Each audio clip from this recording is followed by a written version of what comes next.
प्यारे बच्चों, कैसे हो? आई होप आप स्वस्थ होंगे, मस्त होंगे, व्यस्त होंगे, अपना काम कर रहे होंगे।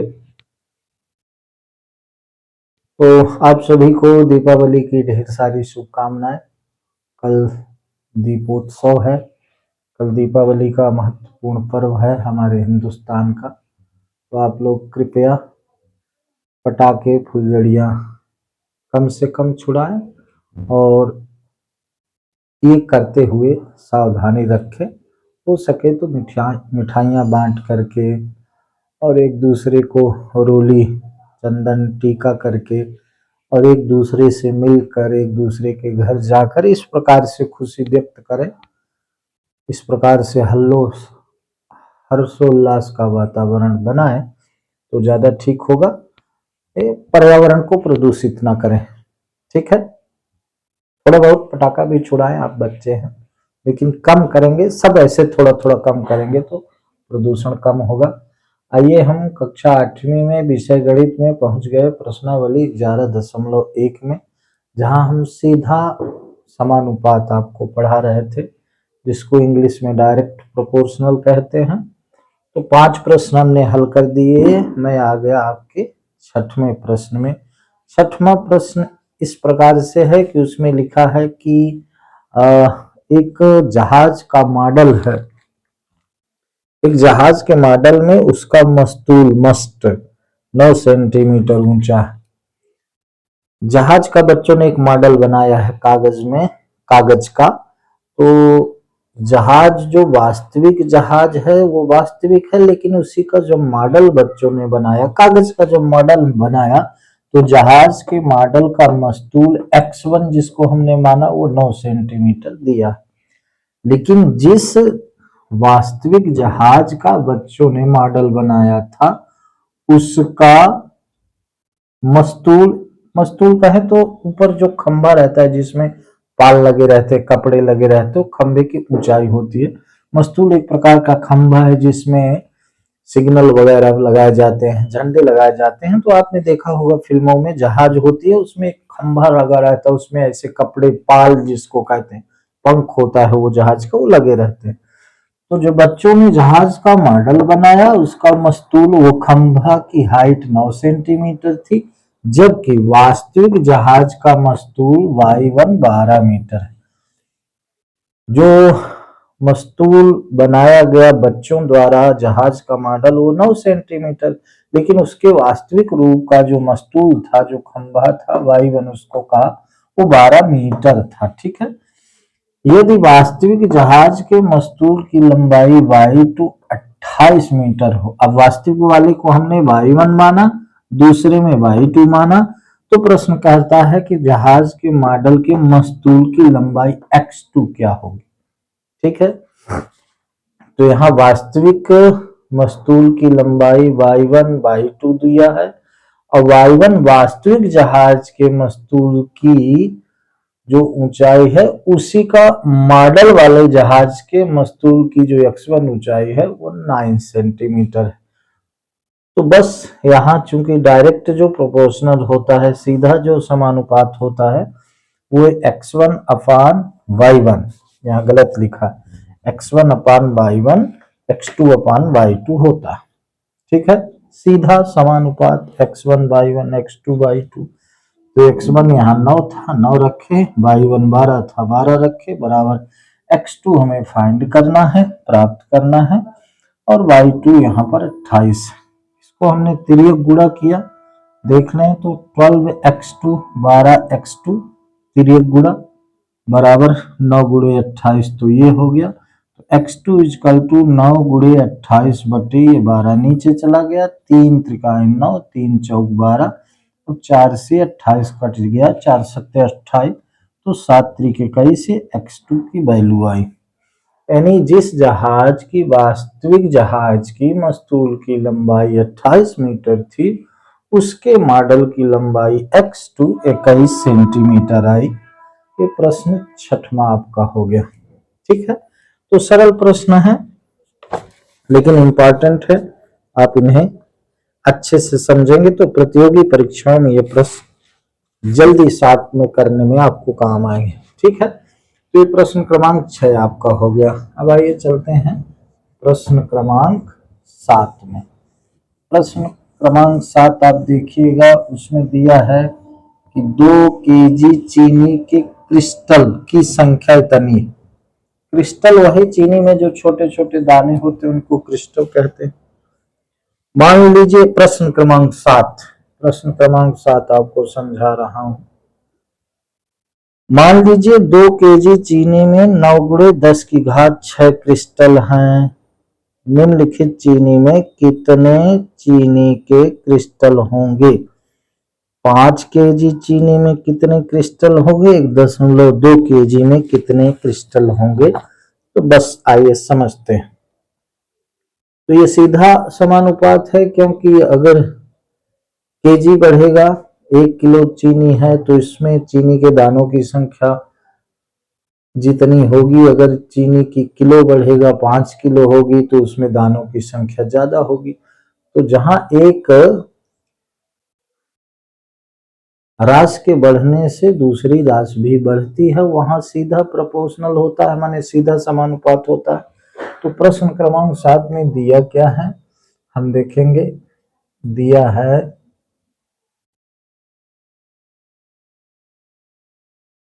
x1 कहें तो 2 केजी, ठीक है, और y1 क्या दिया है? 9 गुणे 10 की घात, y1 दिया है 9 गुणे 10 की घात 6। तो यहां x2 जो दिया गया है वो x2 है 5 केजी। तो हमको y2 फाइंड करना। कहने का मतलब पहले के लिए 5 केजी दिया है, दूसरे के लिए 1.2 केजी दिया है। तो पहले हम, अगर 2 केजी चीनी है तो उसमें 9 गुणे 10 की घात 6 क्रिस्टल, लेकिन यदि 5 केजी चीनी होगी तो इसमें क्रिस्टलों की संख्या क्या होगी? तो पहला हम लगा रहे हैं, यदि 5 केजी चीनी है, ये x2 5 केजी है, ठीक है। तो x1 अपान y1, अतः प्रश्नानुसार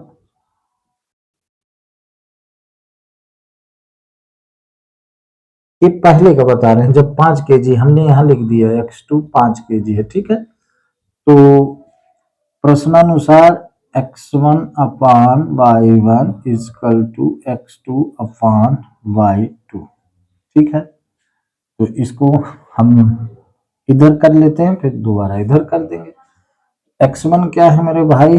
2 केजी बटे x2, y1 क्या है? 9 गुणे 10 की घात 6 बराबर x2 है 5 केजी और y2 हमें फाइंड करना है। कुल मिला के जब 5 केजी चीनी होगी तब क्रिस्टल की संख्या, तो तिरिये गुणा करेंगे ना, तो 2y2 is equal to 5 into 9 into 10 की पावर 6। ये केजी मैंने नहीं लिखा, 2 लिखा, ठीक है। 2/2 क्रॉस मल्टी तिरिये गुणा 2/2 इजकल टू 5 का इसमें ये हो गया। तो अब by2 यानी क्रिस्टलों की संख्या आएगी 5 गुणे 9 गुणे 10 की घात 6 बटे ये 2 आ गया। तो 2 को हम इससे काट दें तो ये 2.5 आएगा। 5 को हम 2 से काटेंगे तो 2.5 आएगा, ठीक है। 2.5 होता है। तो y2 इजकल टू, अब 9 का 2.5 में गुणा करें तो 9 पुनः 45, 9 दूनी 18, 4 22, ये गुणे 10 की घात 6। अब यहां देख लें, 9 का हमने 2.5 में गुणा किया तो 22.5 आया, गुणे 10 की घात 6 ये हो गया। अब देखें जब इसको हम 10 की घात के रूप में लिखते हैं, मानक रूप में लिखते हैं, तो ये जो संख्या होती है, जब हमने समझाया था तो हमने कहा था ये संख्या m है, तो ये संख्या 1 और 10 के बीच होती है। ये 22.5 है, 10 से बड़ी संख्या है, तो इसको 1 और 10 के बीच जब लिखेंगे तो दशमलव किधर गति करेगा, इधर गति करेगा, तब ये होगा 2.25 गुणे 10 की घात 7। 10 की घात 6 था, दशमलव एक अंक इधर गति किया, ये इधर गति किया, क्योंकि एक अंक गति किया इसलिए 6 का 1 7 हो गया, 10 की घात 1 बढ़ गई, तो ये पहले का ये उत्तर हो गया, यानी 2.25 गुणे 10 की घात 7। ये मानक रूप में मैंने आपको समझाया था। ठीक है, अब दूसरे को देख लें। दूसरे में कह रहा है कि यदि चीनी क्या हो, 1.2 kg हो, आपके प्रश्न में लिखा है ना, 1.2 kg हो, तो अगर 2 kg x1 है 2 kg, तो y1 क्या है 9 गुणे 10 की घात 6 क्रिस्टलों की संख्या। अब अगर चीनी 1.2 kg होगी, तब क्रिस्टलों की संख्या क्या होगी, तो कहने का मतलब ये हो गया अपना x2। अतः x1 upon y1 equal to x2 upon y2। x1 क्या है 2 kg, ठीक है, y1 क्या है 9 गुणे 10 की घात 6 बराबर, अब देखो x2 यहाँ क्या होगा, यहाँ x2 हो जाएगा 1.2, तो 1.2 kg बटे y2 क्या होगा, y2 तो हमें फाइंड करना। ठीक है, तो ये आपका हो गया, क्रॉस तिर्यक गुणा करेंगे तो 2/2 इक्वल टू 1.2 गुणे 9 गुणे 10 की घात 6, तब y2 बराबर हो गया 1.2 गुणे 9 गुणे 10 की घात 6 बटे 2। ठीक है, तो अब आप देखें, चाहे 2 से 9 को डिवाइड कर दें, चाहे 2 से 1.2 को, तो 1.2 को जब 2 से डिवाइड करेंगे तो ये आ जाएगा 0.6। अब 0.6 का 9 में गुणा करेंगे तो आपका आ जाएगा 9 छक्का 54, 5.4 गुणे 10 की घात 6।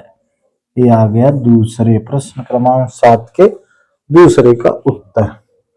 ये आपको समझना ही होगा, ये समझ में आएगा। 1.2 को हम 2 से काटे तो 2 छक्का 12 यानी 0.6 आया।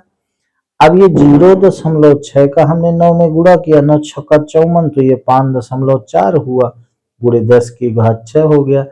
यानी जब 1.2 kg चीनी थी, तब क्रिस्टलों की ये संख्या घट गई, 5.4 गुणे 10 की घात 6 थी, हो गई। जब 2 kg था चीनी, तब क्रिस्टलों की संख्या 9 गुणे 10 की घात 6 था। जब 5 kg चीनी हुई तो क्रिस्टलों की संख्या यहाँ बढ़ गई, 10 की घात 7 हो गया, यहाँ 2.25 हो गया। ठीक है, अब जब 1.2 kg हो गई चीनी की वजन, तो चीनी का वजन घट गया, केजी घट गया, इसलिए क्रिस्टलों की संख्या घट गई, 5.4 गुणे 10 की घात 4 हो गई। ठीक है, तो इस तरह से प्रश्न क्रमांक 7 आपने देखा। सरल है, बस इसको ऐसे देखना है, समझना है कहाँ कैसे काटते हैं, बाकी सरल चीज है। बाकी अगर आपको जो नहीं समझ में आता है प्लीज उसको कहिएगा तो मैं बता दूंगा। ये हो गया प्रश्न क्रमांक 7। प्रश्न क्रमांक 8 बहुत सरल है और सरल है। प्रश्न क्रमांक 8 कहता है, आप मानचित्र में देखते हैं तो मानचित्र में जो चीज दी रहती है उसका एक निर्धारित पैमाना होता है। अब यहां समझ लें एक चीज, रश्मि के पास एक सड़क का मानचित्र है, देखिए सड़क जो होती है मानचित्र में ऐसी होती है, सड़क जा रही है इस तरह जा रही, तो इसमें ये सेंटीमीटर के हिसाब से डिस्टेंस माना जाता है। जैसे कहा गया रश्मि के पास एक सड़क का मानचित्र है जिसके पैमाने में 1 सेंटीमीटर की दूरी 18 किलोमीटर निरूपित करती है। अब देखें ये मानचित्र है, तो ये 1 सेंटी इतनी दूरी मतलब 18 किलोमीटर, 1 सेंटीमीटर बराबर 18 किलोमीटर। अब ये निश्चित किया गया पैमाना, हो सकता है पैमाना 1 सेंटीमीटर बराबर मानचित्र में 20 किलोमीटर कर सकते हैं, 50 किलोमीटर कर सकते, जैसी सुविधा हो। लेकिन ये जो प्रश्न कहा गया तो 1 सेंटीमीटर जो भी ये डिस्टेंस है, ये 1 सेंटीमीटर, तो 1 सेंटीमीटर माने मानचित्र में जो 1 सेंटीमीटर है, रियल वास्तविक वो सड़क की दूरी कितनी है, 18 किलोमीटर है। ठीक है, तो प्रश्न क्रमांक 8 में दिया, क्या दिया है मेरे भाई, यहां दिया है, अब 1 सेंटीमीटर जो पैमाना है उसको हम x1 बराबर 1 सेंटीमीटर मान लें, तो y1 बराबर क्या हो गया, 18 किलोमीटर हो गया। 1 सेंटीमीटर मानचित्र में जो दिखाया गया 1 सेंटीमीटर डिस्टेंस, वो रियल में सड़क की दूरी 18 किलोमीटर है। अब कहा जा रहा है कि वह उस सड़क पर अपनी गाड़ी से 72 किलोमीटर की दूरी तय करती है, उसके द्वारा तय की गई दूरी मानचित्र में क्या होगी। तो चूंकि मानचित्र वाला x1 x2 रास है, तो यहाँ x2 बराबर क्या होगा, जबकि y2 बराबर क्या दिया गया है, 72 किलोमीटर। तो इसमें हमको x2 ज्ञात करना है, यानी कि 1 सेंटीमीटर की दूरी मानचित्र में वास्तविक दूरी 18 किलोमीटर है। तो वास्तविक दूरी 72 किलोमीटर के लिए वास्तविक हमने y1 y2 माना और मानचित्र वाली डिस्टेंस x1 x2 माना, तो 72 किलोमीटर अगर वास्तविक दूरी है सड़क की, तो मानचित्र में कितनी होगी ये हमें ज्ञात करना है। तो बस वही, अतः प्रश्नानुसार वही फार्मूला लगेगा, प्रश्नानुसार x1 बटे y1 बराबर x2 बटे y2। x1 में 1 है, y1 18 है, x2 ज्ञात करना है, y2 72 है। तिर्यक गुणा करें तो 18x2 इजकल टू 72, तो x2 इजकल टू 72, 18 नीचे 18 चौक 72, यानी x2 बराबर आपका क्या आ गया, 4 सेंटीमीटर। ये आपका हो गया उत्तर। सरल है, चूंकि नहीं ऐसे प्रश्नों को बिल्कुल सरल है, क्योंकि प्रश्न को समझना है, यहाँ सबसे ज्यादा इंपॉर्टेंट समझना है कि x1 x2 क्या है, y1 y2 क्या है। तो एक प्रकार की राशि को हम x1 x2 और दूसरी प्रकार की राशि को हम y1 y2 मानते हैं। क्योंकि यहाँ किलोमीटर किलोमीटर है तो ये y1 y2 हो गया, ये सेंटीमीटर सेंटीमीटर जो मानचित्र पे डिस्टेंस था उसको हमने x1 x2 मान लिया, और जो रियल दूरी थी, जो वास्तविक दूरी थी, तो हमने भाई उसको y1 y2 माना। ठीक है, तो इस तरह से ये 4 सेंटीमीटर मानचित्र की दूरी आ गई। ठीक है, बस इतना सा ये प्रश्न है, मैं आपको बता दिया। यहाँ x1 x2 y1 y2 समझना इंपॉर्टेंट है। मेरे कहने का मतलब है यहाँ समझना इंपॉर्टेंट है कि एक प्रकार की राशि कौन है, दूसरी प्रकार की राशि कौन है। अब देखें प्रश्न क्रमांक 9, इसमें दो चीज दिया है, जैसे एक 5 मीटर 7 सेंटीमीटर ऊंचे ऊर्ध्वाधर खंभे की छाया की लंबाई 3 मीटर 20 सेंटीमीटर है। ठीक है, अब देखें खंभे की ऊंचाई और उसके छाया की ऊंचाई, तो खंभे की ऊंचाई अलग राशि है, छाया की ऊंचाई अलग राशि है, मानी दो ये अलग अलग चीज है। उसी समय पर ज्ञात कीजिए 10 मीटर 50 सेंटीमीटर ऊंचे एक अन्य खंभे की छाया की लंबाई। तो यहां दिया क्या, प्रश्न 9 दिया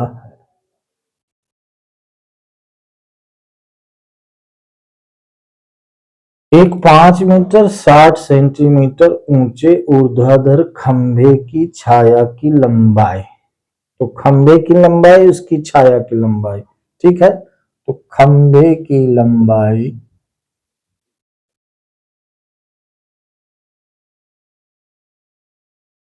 x1 बराबर 5 मीटर 60 सेंटीमीटर, तो इसको हम 5.6 मीटर लिख सकते हैं, ठीक है। और खंभे की छाया की लंबाई, खंभे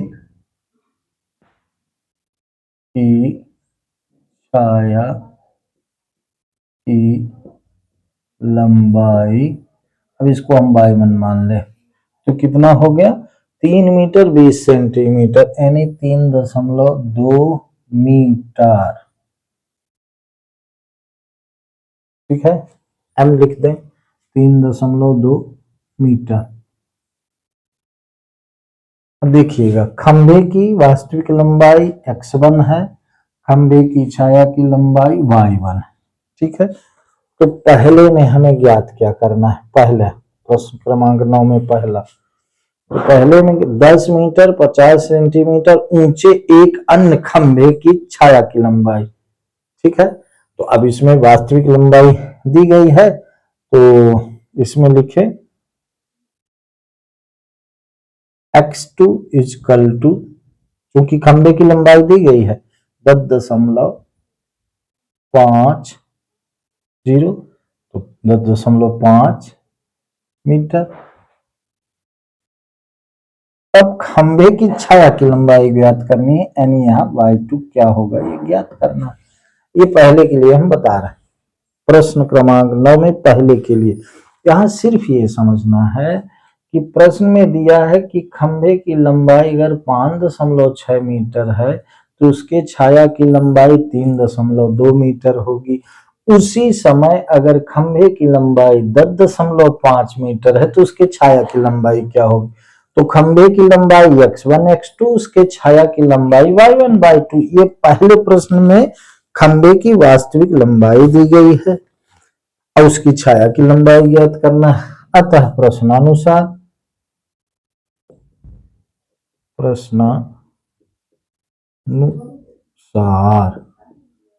x1 बटे x2 सॉरी x1 बटे y1 बराबर x2 बटे y2।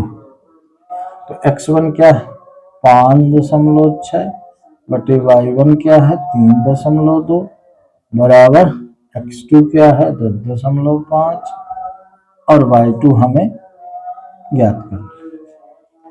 तो ये गुणा करेंगे तो 5.6 y2 बराबर 10.5 गुणे 3.2।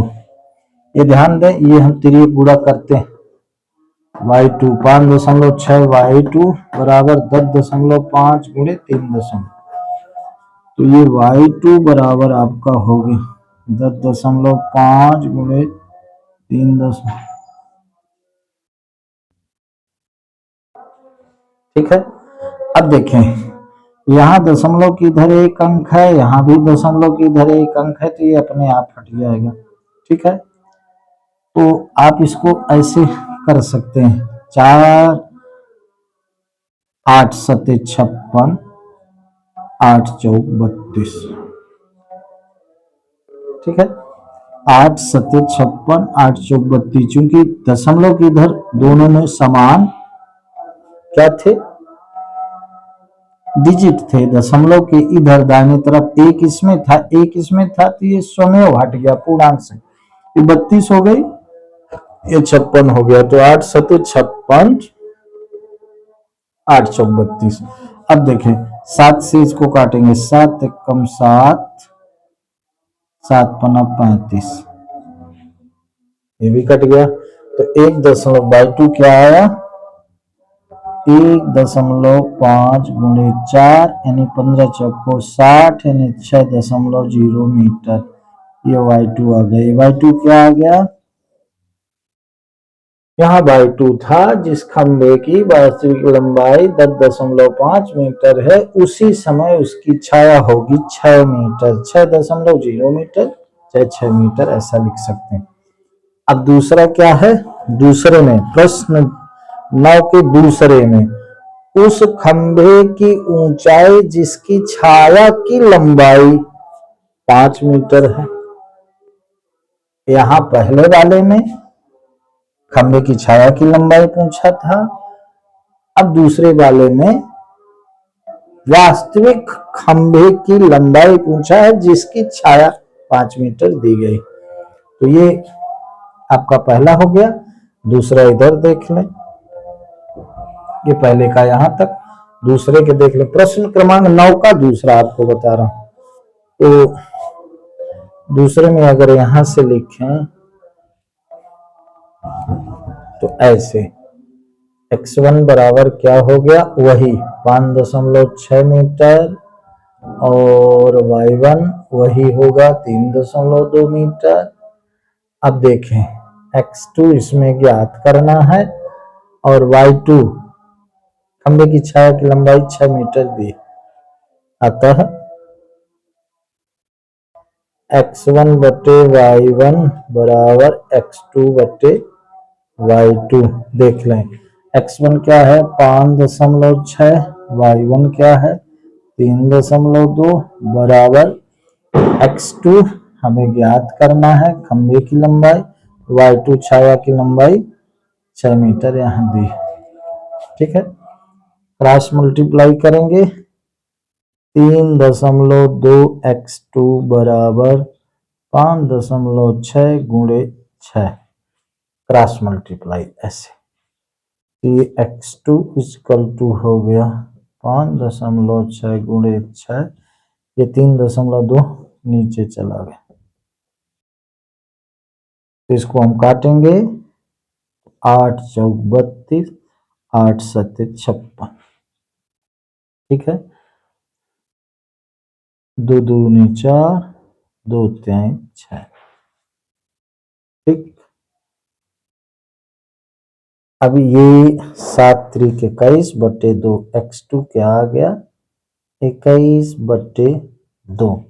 21 बटे 2 को हम क्या लिख सकते हैं, 2 एकम 2, 2 पंचे 10 हो, 2 एकम 2, 10.5, 10.5, 10.5, 21 को 2 से डिवाइड करें तो 10.5, तो उत्तर क्या आ गया, उत्तर इसका लिखेंगे क्या 10 मीटर 50 सेंटीमीटर। ये आपका उत्तर हो गया दूसरे का। दूसरे का मतलब प्रश्न क्रमांक, ये कहाँ गड़बड़ हुआ भाई, 5 मीटर दिया था यार, मैंने यहाँ 6 मीटर लिख लिया बंधु, 5 मीटर दिया था, सो सॉरी, इसको सुधार लें। यहाँ 5 मीटर दिया था, दूसरे में 5 मीटर दिया था, मैंने पहले का ये 6 मीटर लिख लिया, ये इसको सुधार लेंगे, ये 5 मीटर फिर से एक बार यहाँ लगा देता हूँ, यहाँ चूक गया मैं, 5 मीटर था। ठीक है, मैंने उसी को ले लिया 6 मीटर, देख लें ये 5 मीटर था, 5 मीटर। ठीक है, प्रश्न में 5 मीटर दिया है दूसरे के। ठीक है, ये 5 मीटर क्या है, खंबे की छाया की लंबाई, तो नियम वही है x1 upon y1 equal to x2 बटे y2, तो x1 हो गया 5.6 बटे y1 हो गया 3.2 बराबर x2 बटे ये 5, क्रॉस मल्टीप्लाई करेंगे 5x2 इक्वल टू, अरे 3.2 x2 बराबर 5.6 गुणे 5, तो x2 बराबर हो गया 5.6 गुणे 5 बटे 3.2, तो 8 चौक 32, 8 सत्ते 56। ठीक है, तो 7 पना 35। x2 बराबर हो गया 35/4। तो 4 अट्ठे 32, 4 सत्ते 28, 4 पंचे 20। आप काट के देख लीजिएगा। ये x2 बराबर आपका हो जाएगा 8.75 मीटर। इसको हम कह सकते हैं 8 मीटर 75 सेंटीमीटर। उत्तर में आपके यही लिखा क्या, 8 मीटर 75 सेंटीमीटर। तो 8.75 मीटर को हम 8 मीटर 75 सेंटीमीटर लिख सकते हैं। तो इस तरह से ये प्रश्न क्रमांक 9 हो गया। ठीक है, इसके बाद प्रश्न क्रमांक 10। तो इसको देख लीजिएगा, यहाँ थोड़ा सा मैं कंफ्यूज हो गया। कंफ्यूज इन द सेंस ये 6 लिख दिया था जहां 5 लिखना चाहे। ठीक है, तो आप देखेंगे ये इधर पहले का है प्रश्न क्रमांक 9 का, ये इधर है, फिर ये दूसरा इधर इतना। ठीक है, आइए मिटा देते हैं, आप वीडियो रोक कर इसको लिख सकते हैं। हम पहुंच गए लास्ट प्रश्न। 11.1 आपका पूरा होने वाला है। ये लास्ट प्रश्न आपके सामने है। प्रश्न क्रमांक 10 में लिखा है क्या, ये एक माल से लदा हुआ एक ट्रक 25 मिनट में 14 किलोमीटर चलता है। प्रश्न 10 है भाई, दिया एकदम सरल है। आप इसको देखें या ना देखें, आपसे बन जाना चाहिए। माल से लदा हुआ एक ट्रक 25 मिनट में 14 किलोमीटर चलता है। यदि चाल वही रहे तो वह 5 घंटे में कितनी दूरी तय कर पाएगा। अब एक चीज ध्यान दीजिएगा, 25 मिनट है तो 5 घंटे को भी हम 25 मिनट में कर लेंगे। तो यहाँ दिया है x1 बराबर 25 मिनट।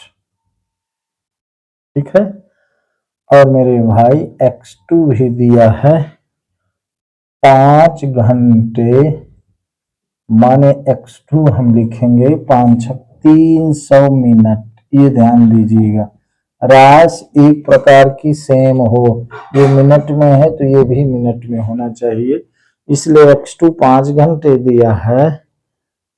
और यहाँ तो इसको हमने मिनट में, y1 क्या दिया है 14 किलोमीटर।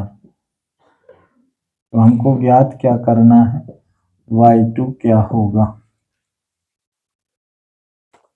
सिर्फ क्या समझना है, एक ट्रक 25 मिनट में 14 किलोमीटर चलता है तो 5 घंटे में कितना चलेगा, बस इतनी सी बात है।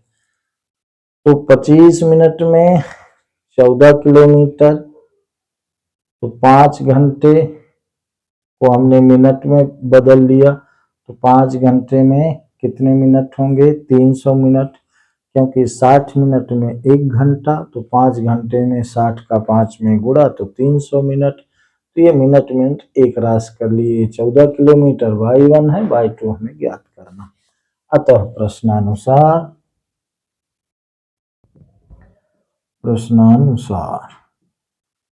1 मिनट का क्वेश्चन है।